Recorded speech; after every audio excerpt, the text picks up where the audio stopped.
right, so this recording is going to be just focused on creating presentation files, which I'm guessing some of you had a mild anxiety about hearing the word presentation and expecting to actually have to give a presentation.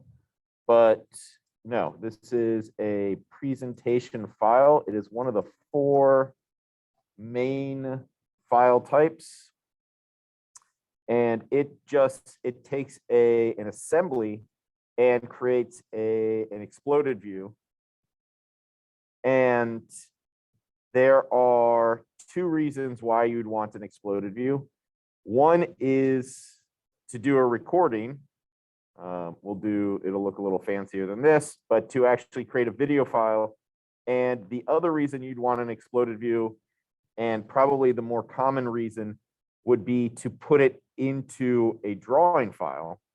So a drawing file is our blueprint type of thing, but it can take any of the other 3 file types, which this isn't a good explosion for a I don't know why it's not letting me do this, for a drawing file, but it's the basic idea.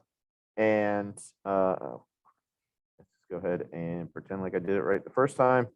But you could put one of your explosions into a drawing file and then do annotate and parts list and put in a parts list. And you can see here it has all the items and maybe some balloons that will auto populate with a number that corresponds to the part list. We'll spend some time on this, making it look good. But the point is, this is one of the reasons why you would create an exploded view, and you can make it look even better. Edit view, and does that do it? No. Isn't that shaded? Shaded. Okay, well, either way, they've changed the interface and I'll figure it out by then. But the point is, we are going to make a new exploded view, and it's going to be a little different depending on whether or not you did an assembly of individual pieces, like you made just 5 part files and made an assembly out of that, versus if you made an assembly of assemblies like this, where each part is the set of blocks. It shouldn't be too different, but we'll do it both ways. Okay, so the way you're going to start is by creating a new presentation file. Just like the rest of them, you'll go to drop down and choose presentation. Now it forces you, it should pop up with the Finder window. It makes you choose something because there's nothing you can do without bringing something in. There's no other options. So you're going to go through, and it only lets you choose assembly files. The only thing you can do with a presentation file is insert an assembly file. And you are going to insert your full assembly, which mine, I think it's called like new center. Yeah, new center, whatever you called it. If you did the block way, you'd bring in the full assembly, not the individual pieces. And you're going to hit OK, and it will give you that in the beginning. It will pop up the storyboard timeline, which we will play around with, and you can get some more pixels on the screen if you want. Maybe that was a bad idea for demo purposes. Okay, so what we're going to do is in presentation tab, which is the default, we are going to tweak components. Okay, that is the action. And there are 2 types of tweaks. There's linear and rotate, or in this case, move or rotate. And you're going to change this. I think it might come out with all parts as the default, but we're going to tweak the components individually. So you can switch this to single, and you need to choose which part you're going to tweak first. It doesn't matter, but the rules are that, and the requirements, I guess, one of the main ones is no intersection. So if you have the piece moving out, which you'll see once we get to recording or animating it, you'll have it go out and together, but you can't have your first move like that, because when you play it, or in this case, we'll play it backwards, it will cross through, and that is against the rules. All right, so if you just think about it, it's not too hard. The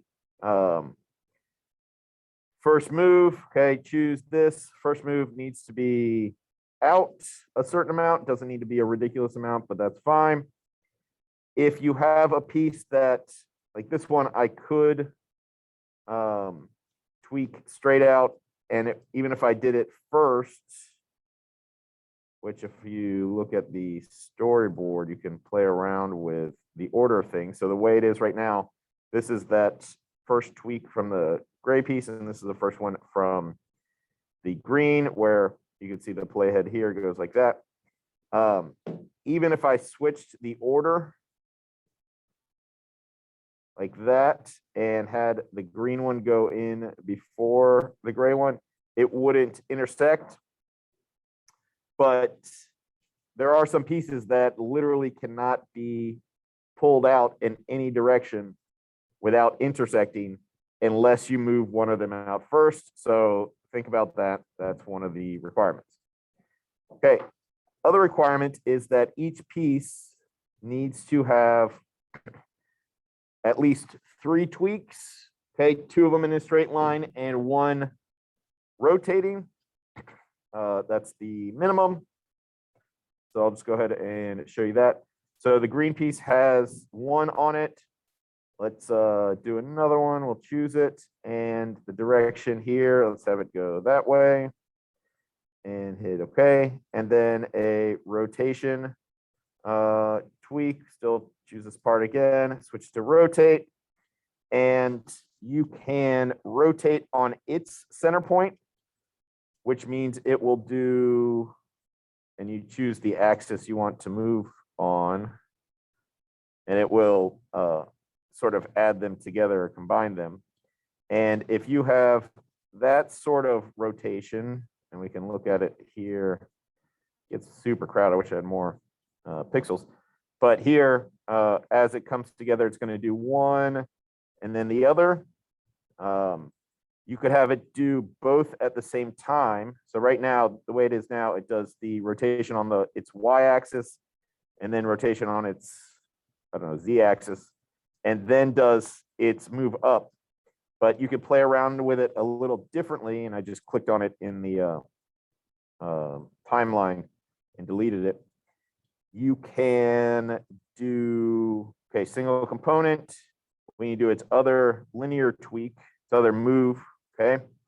And then we can do, choose it again, do a rotate and rotate it on this. I mean, and it can be ridiculous, but you don't need to make it, you know, it's not a circus. You don't need to make it a, you know, 1,000-degree rotation, like 3 or 4 times around. But, okay, so I have that one. So right now I've done a linear and a rotate. Those should be split.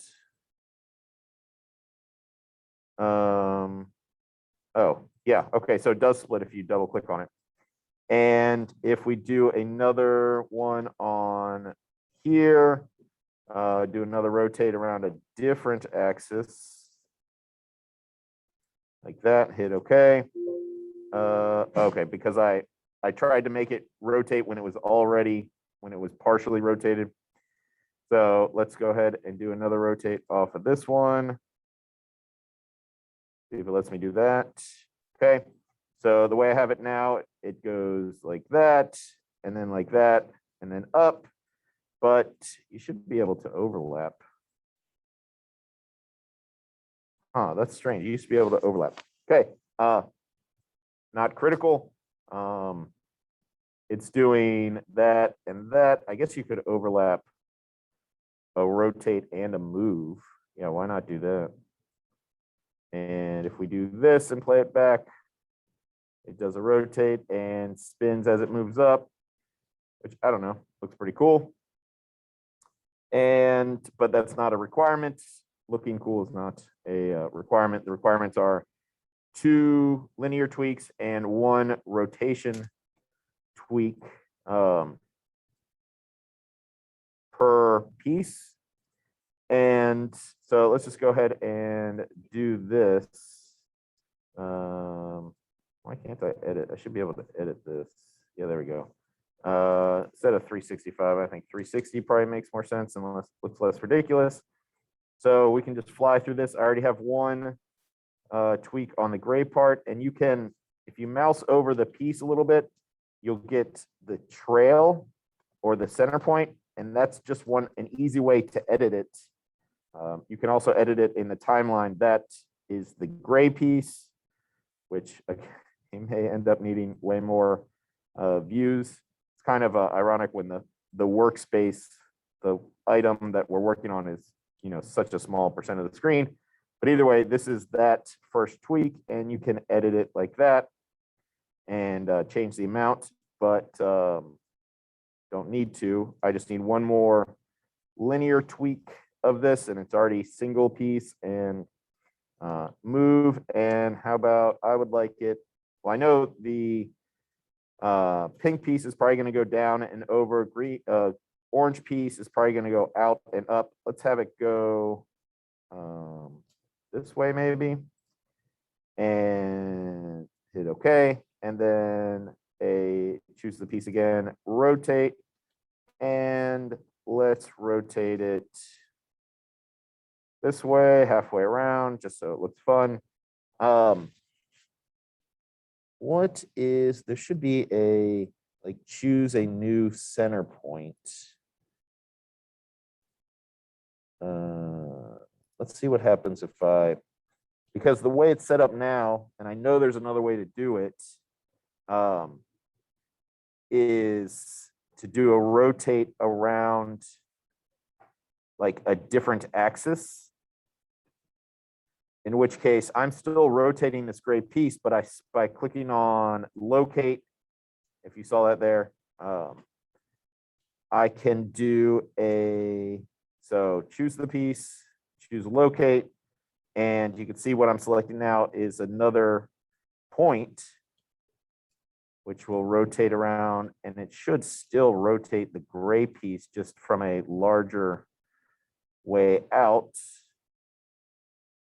And that, when we hit play, is going to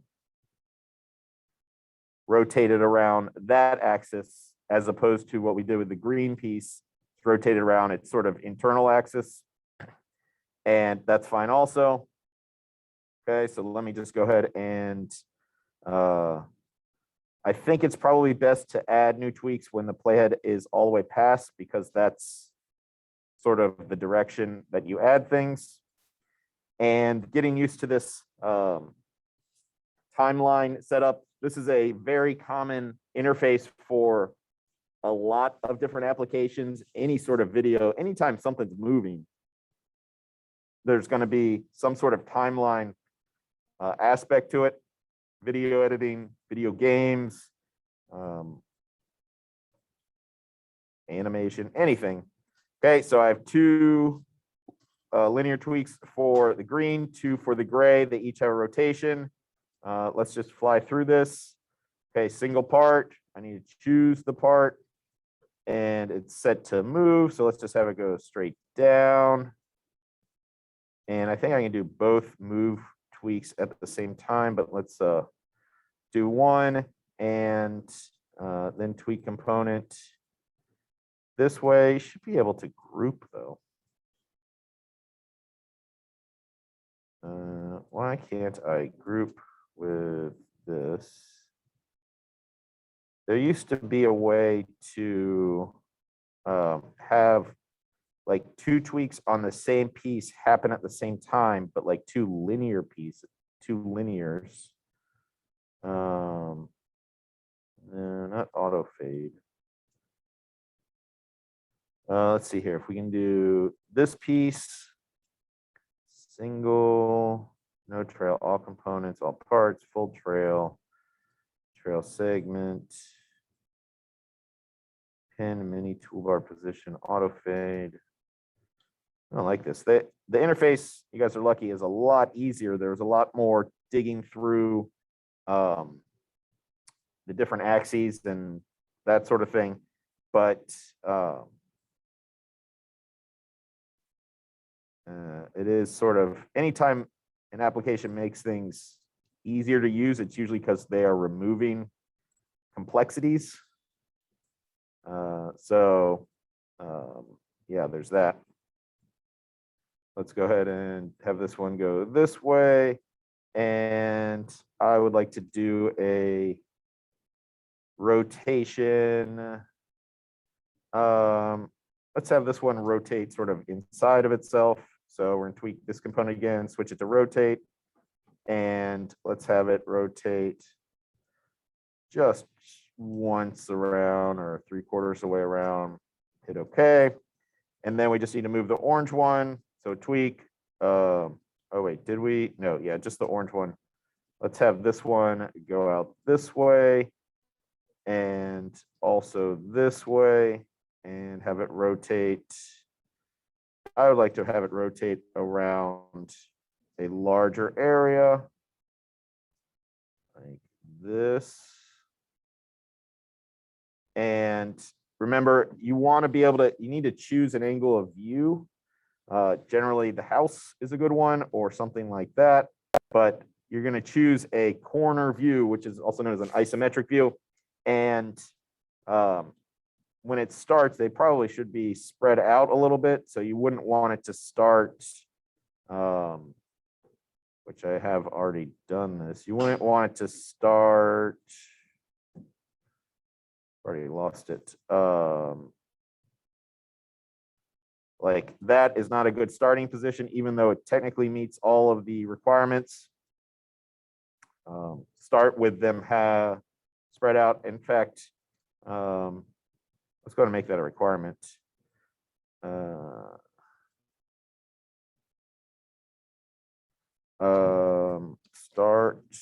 Starting view.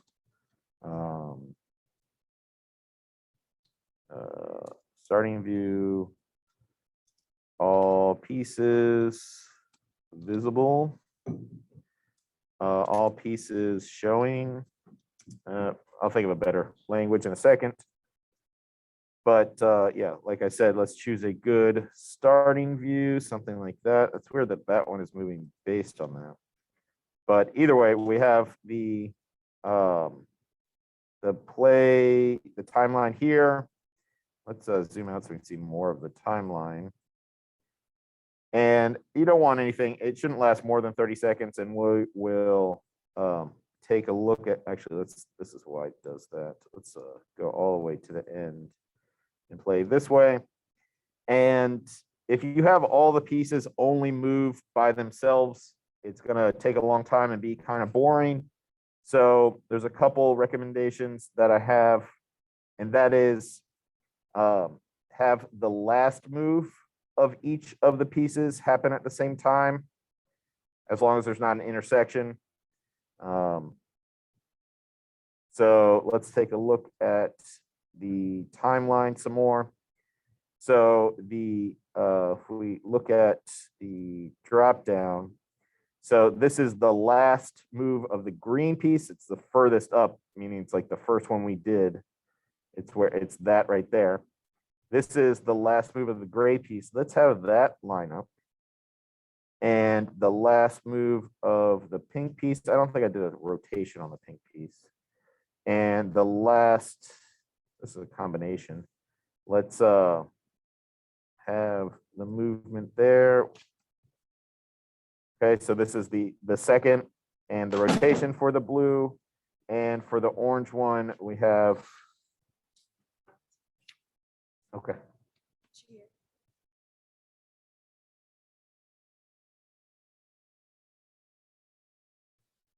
So this right here, each one of these is the last move of each one. So let's scoot this up so we have a little more area, or a little less, it'll take up a little less time. And so let's see what that looks like. This is the linear one for the pink.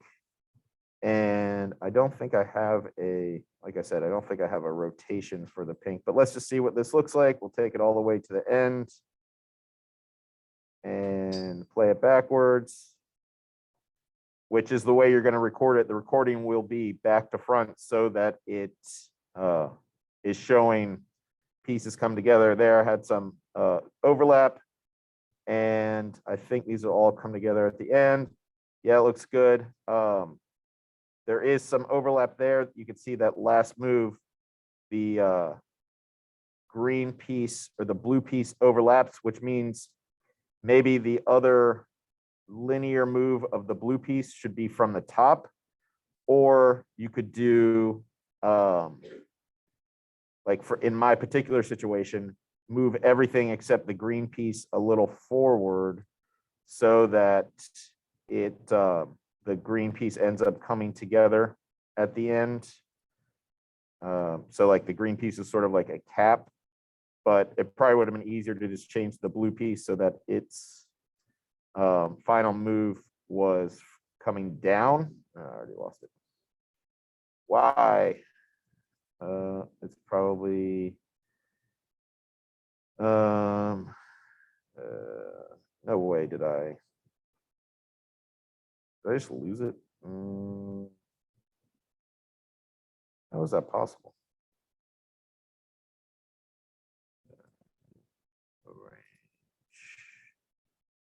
It is, there we go, that one. Found it. Okay, so like I said, setting up this way where the last move for any of these is the green. So it comes in. And again, this is just solving the individual problems of my particular design. You can see how here none of them are intersecting, and then the green one comes in. So why don't you do that? Have the end be all together overlapping. Okay, let's call that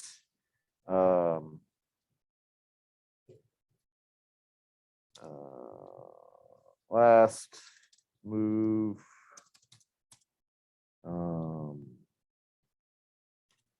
simultaneous. Okay, and so one other thing, let's have all the rotations happen at the same time at the beginning, which means I do need one more for this. Let's just have a simple rotation like that. Okay, let's see if we can find all the rotations and make them happen at the same time.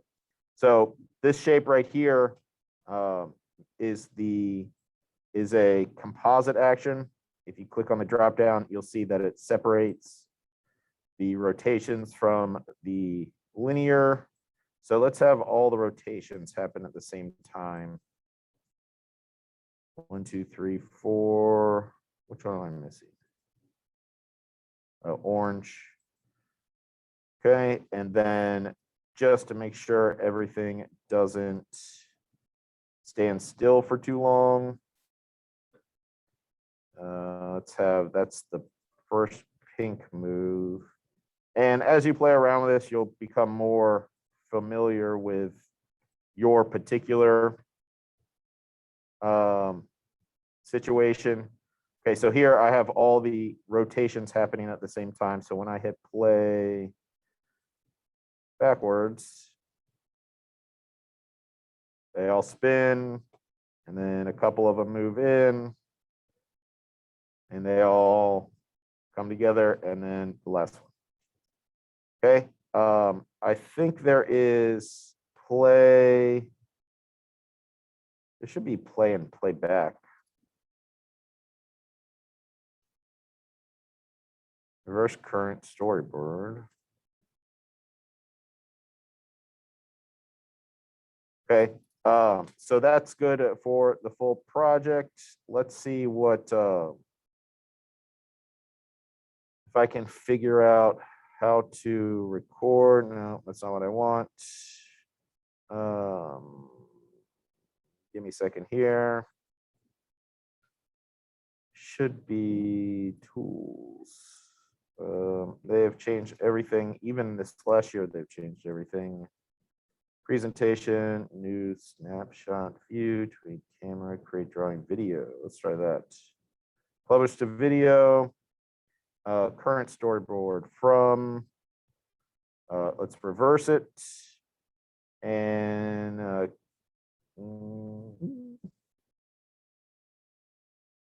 what does full HD? And let's save it to documents to see what happens. Let's call it storyboard 12 or 2. Okay. And publishing video. Okay, it's recording. Hopefully it doesn't take too long. First time I've done it since the update. And I think we'll just, well, we'll wait. It's almost done.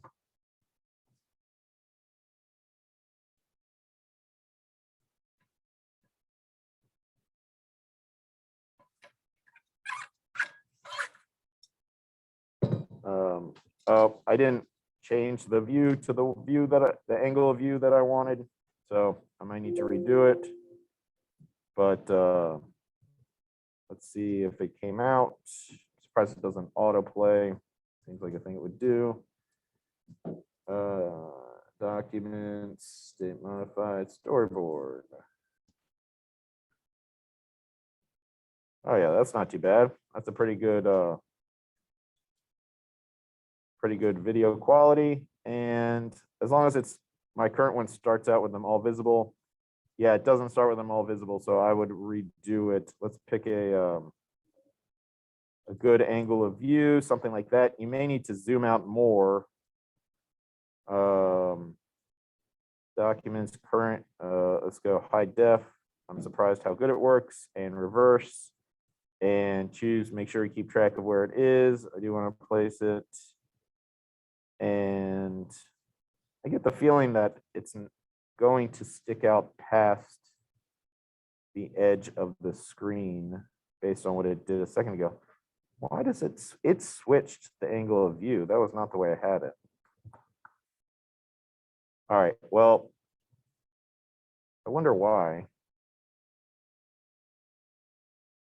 Maybe because I created a capture camera. All right, well, at this point, just come up with a basic recording and give it a, make sure you give it a good name, as in like your name and your name and